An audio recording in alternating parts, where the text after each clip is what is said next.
Hello Gemini and welcome to Providence. My name is KK and this is your general weekly reading for the week commencing the 19th of April 2020. Thank you for joining me. I hope you're all very well. Once again, this is for the Gemini collective, Sun, Moon, Rising, Venus signs of Gemini, as well as cross watchers. Everyone is most welcome here. And as always, please be reminded that this is a general weekly reading and only to take what resonates with you and to leave the rest for somebody else out there in the collective Gemini. Let's get the first card on the deck for you. As you know, this can just take a moment to find the right cards, so please bear with me. There we go. The Knight of Pentacles.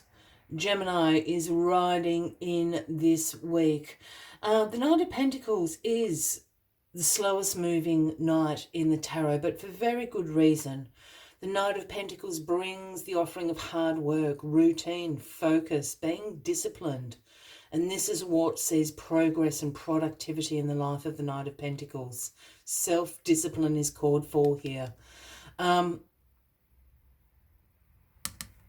simple as that.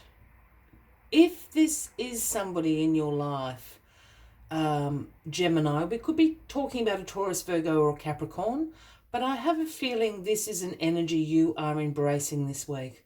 One of hard work, self-discipline, being routined, because you can see progress happening by using those traditional and conservative methods. Let's see in what areas the Knight of Pentacles wants you to emphasize these qualities. Card at the bottom of the deck, well, it's you, Gemini, King of Swords. This is the overarching energy you have for the week. So this is you and your personal power, Gemini. This is you with great mental clarity. This is you using your intellect. This is you being the authority of truth with that sort of truth in your hand there. So be the best you this week. Be your inspired personal best. Use your qualities and talents, and this is going to see you through the week. That's great. All right, back to this Knight of Pentacles. What is crossing this Knight of Pentacles this week? Well, the Two of Cups. This is about relationships, partnerships, I should say, excuse me. Unified partnerships, mutual attraction. This often absolutely speaks about romantic relationships. Yes, of course it does. But for those that are also happily partnered up or not interested in that, as I did correct myself, this is actually a card about partnership. So this could be a business partnership coming in. This could be a mutual attraction between client and company. I'm just giving you an example out there. But for others, this is about romantic, unified love, partnerships, etc. With it crossing the Knight of Pentacles, there's a call to, do some hard work on your relationship this week. Focus on it. Be self-disciplined in it, because that's what is going to create the progress and growth within your relationship this week. The Emperor is in your past this week, Gemini. This is the Aries card, if that resonates with anybody out there. Sorry, I'll just take the glare off that card. But the Emperor is the authority, the greatest authority. He's the King of Kings. This is about structure. This is about establishment. Again, this is about you being the authority in your life, you creating the structure that is going to be successful for you. You to be the emperor of your own life. But this in the past, bringing you to this Knight of Pentacles, it's all about this hard work, this routine, this structure that is going to see growth and productivity in your life, especially in the realm of partnerships, whether that be romantic or business, as I said, or a partnership with the self. It could be some hard work, a little bit of self-discipline, a little bit of self-love that you need to work on this week, Gemini. We've got the Five of Swords here. So the Five of Swords always speaks about some conflict going on, some competition in particular going on, and it's a card about winning at all costs. When I look at this card, I always look at these two in the background here. They've dropped their swords. They've walked off from the battle. They don't want to talk to you anymore. They're like, oh, can this just be over? You win the argument, and here you are collecting all the swords, but at what cost? You may have won. Again, I'm feeling this is in the realms of this romantic relationship. I feel there's going to be, just some tensions running high. That's how I'm feeling. And I don't know, Gemini, wherever you may be in the world, if you're like me, we're in lockdown, we're in self-isolation. Those tensions can start to build a little bit, with our loved ones. You think, oh, I'm just going to wring your neck if you say that to me one more time. All that sort of thing. That's how I'm feeling this card. So just be careful with your words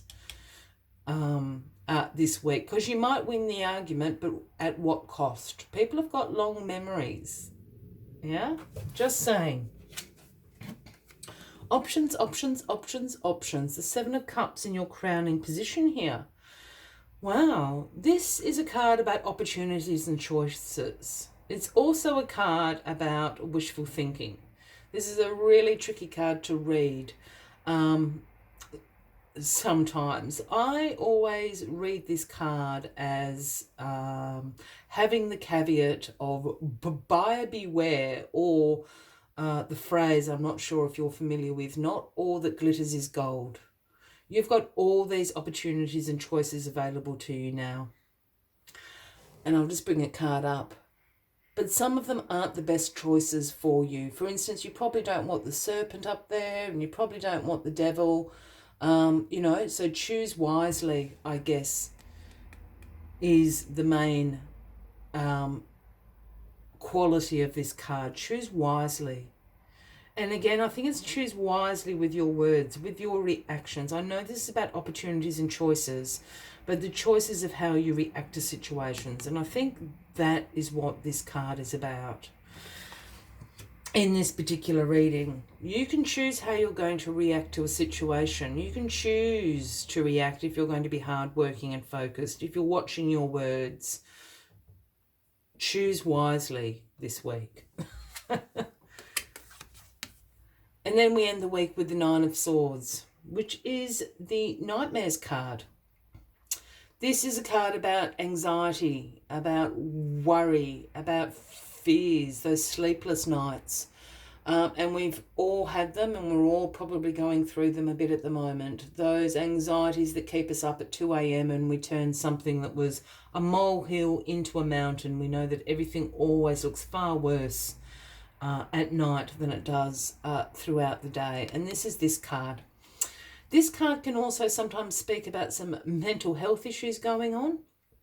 And if that is the case for anybody out there, Geminis, please seek some professional advice. There are many tools and resources that can obviously help you out in a time like this, and we certainly don't want you to be in that space. But for the rest of us, it is just a few sleepless nights that are going to really be annoying and frustrating. But it's the anxiety of building. And if I use the kind of lockdown isolation that a lot of the world is in at the moment, that's going to build up. It's a little bit like the tensions. The anxiety sometimes just builds up in us. Yeah, so try your best to relax, to meditate, to exercise, to eat well, to do all those things to help reduce this. All right. One final message for you, Gemini, but if you are resonating with this reading, by all means, please give the video a like. Please feel free to leave a comment if you'd like to. And if you haven't already, please consider clicking that subscribe button below the video, as I do have ongoing weekly readings. Let's find this last message for you, Gemini. Oh, there it is. Sandpiper Spirit, be playful. Just quite the opposite to everything of this reading, but I think for good reason. It is the number 51. Sandpiper Spirit saying, be playful. Be playful. You've got all this hard work, this discipline, this focus, this tension kind of brewing at the moment. And a good outlet for that is to be playful. I think it's very sage advice. Let's see what else Sandpiper Spirit has to say to you this week. The appearance of Sandpiper Spirit is a sign that now is the time to engage your playfulness. Whatever tasks you have before you, perform them with a lightness of being. Explore the familiar, discovering the new in the old. Who knows what treasures await you when you let yourself laugh and have fun. Sandpiper Spirit's happy and curious nature can help you feel rejuvenated as you remember your ability to run, fly, and dance playfully. I'll leave you with that final message of the week, Gemini. I wish you a fabulous week ahead. I do look forward to seeing you next week. And until then, from me to you, much love and light. Bye-bye.